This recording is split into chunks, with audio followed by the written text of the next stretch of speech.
ప్రియులారా, బాగున్నారా? దేవుని వాక్యాన్ని క్రమంగా చదువుతున్నారా?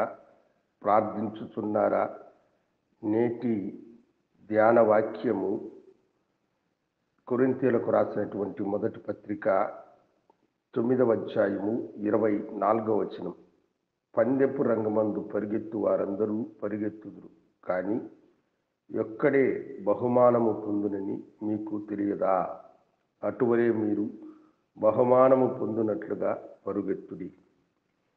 ఒకసారి ఒక కుందేలు తాబేలును చూసి, నేనెంతో వేగంగా పరిగెత్తగలిగినటువంటి దాన్ని, నువ్వు నాతో పరుగెత్తగలవా అని దానిని హేళనగా మాట్లాడిందట.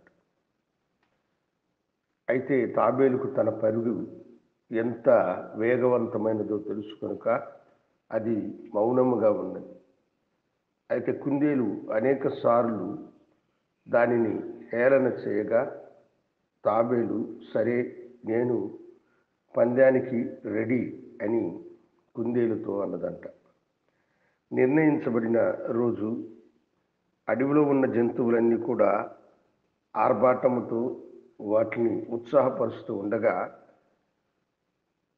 పరుగు పందెము ప్రారంభమైనదంట. కుందేలు చెంగున గెంతుకుంటూ అది చేరవలసినటువంటి స్థలానికి ఇంకొక 5 మీటర్ల దూరంలో నిలబడి చూస్తే, ఎక్కడైతే తాబేలు పరుగు పందెమును ప్రారంభించిందో అక్కడే ఉన్నదంట. అప్పుడు కుందేలు, ఈ తాబేలు ఇంకా కొంచెం ప్రాణిలే, ఈ లోపల మనం ఒక కునుకు తీసి ఉందామని అది నిద్రను పట్టుకున్నదంట. తాబేలు మళ్ళగా నడుచుకుంటూ వెళ్ళి ఆ గురిని తాకిందంట.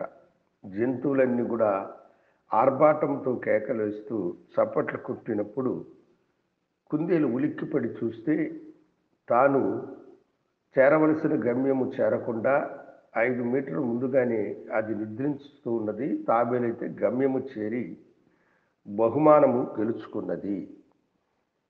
26వ వచనములో చూడండి, కాబట్టి నేను గురి చూడని వాని వలె పరిగెత్తువాడును కాను, గురి చూడకుండా నేను పరిగెత్తడం లేదు అని పౌలు భక్తుడు అంటూ ఉన్నాడు.